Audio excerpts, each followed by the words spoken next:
धन पाना एक बात है, पर धन पाने का तरीका कैसा है वह भी एक विशेष बात है। एक सेठ सो रहा था रात के समय। रात में नींद में स्वप्न आया।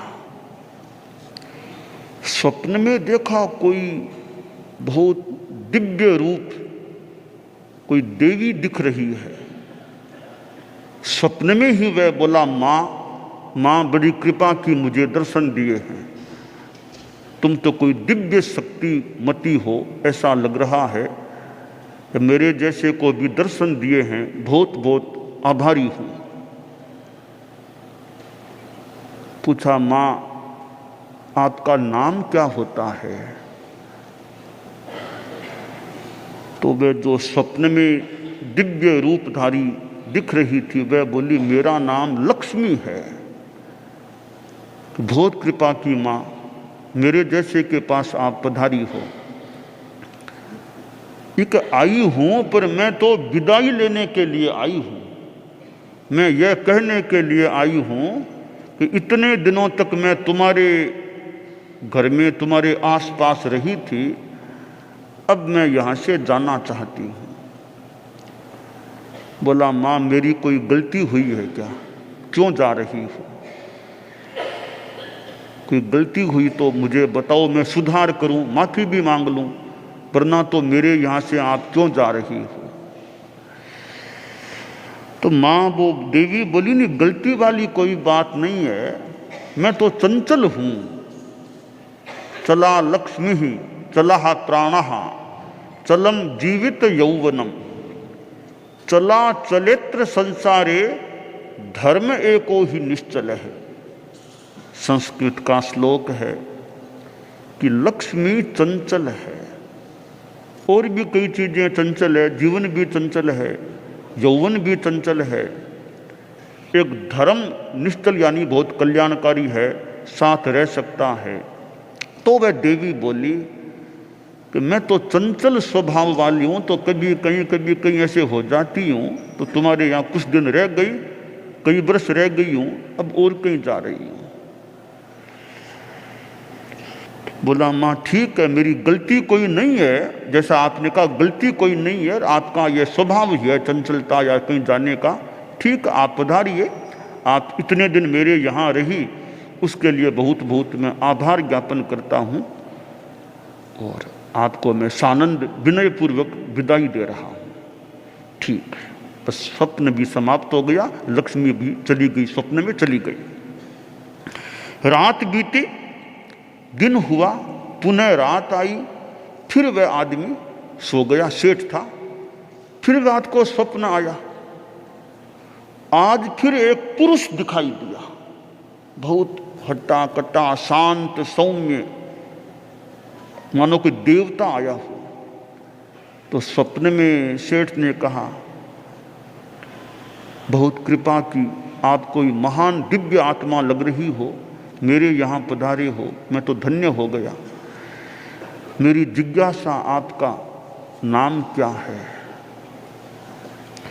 तो वह दिव्य पुरुष जो दिख रहा था उसने कहा, मेरा नाम है सत्य, सत्य हूं। बहुत कृपा की, यहां पधारे आप। इतने आया, अब मैं जाने का सोच रहा हूं। तो स्वप्न में ही सेठ बोला, देवानुप्रिय आपको नहीं जाने दूंगा, आपको तो मेरे भीतर में रहना पड़ेगा, मैं नहीं जाने दूंगा। आपके पांव पकड़ता हूं, मैं पांव पकड़ रहा हूं, आपको नहीं जाने दूंगा। आपको मेरे बाहर घर में नहीं, मेरे भीतर इस घट में रहना पड़ेगा, यहीं रहना होगा, आपको नहीं जाने दूंगा मैं। वो दिव्य पुरुष थोड़ा सा मुस्कुराया, अंतर्धान हो गया, स्वप्न भी पूरा हो गया। यानी एक तरह से दिव्य पुरुष ने उसकी बात को स्वीकार कर लिया, ठीक है मैं नहीं जाऊंगा, तुम्हारे में रहूंगा।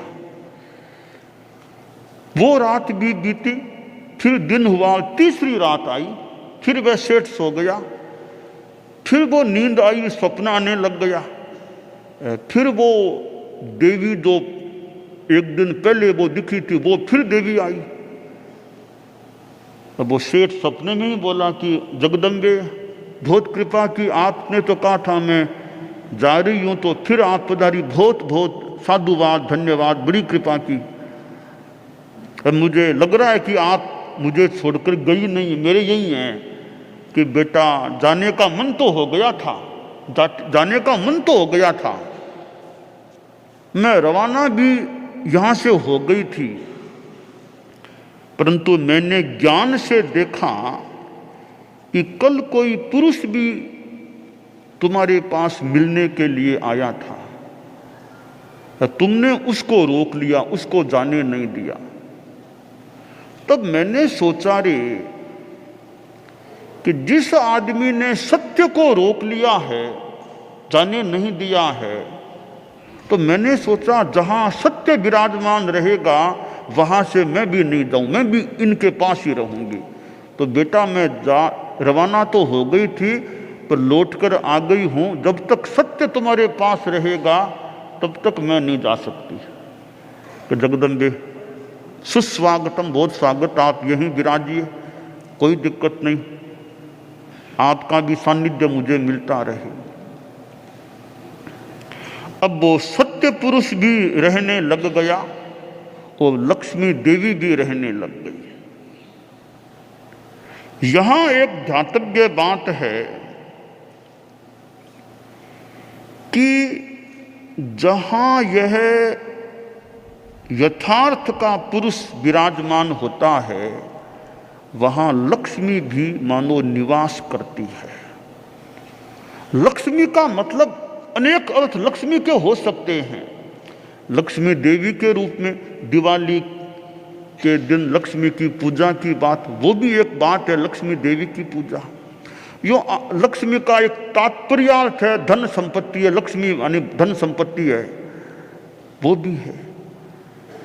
तीसरा एक तात्पर्य या ऐदम्पर्य निकाला जा सकता है कि लक्ष्मी धन पैसा तो एक बात है, लक्ष्मी है आभा, आभा आदमी की आभा, वो कैसी है, जैसे कहें ओरा कैसा, आभा मंडल कैसा।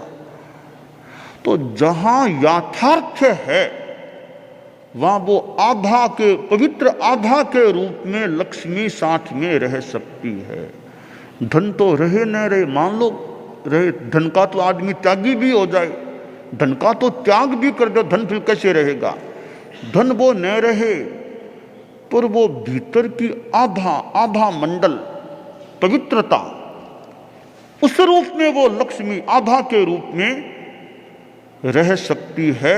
जहां याथार्थ होता है, जहां याथार्थ विराजमान है, ईमानदारी के रूप में याथार्थ है, तो वह लक्ष्मी, आभा वाली लक्ष्मी फिर न भी जाए, रह सकती है।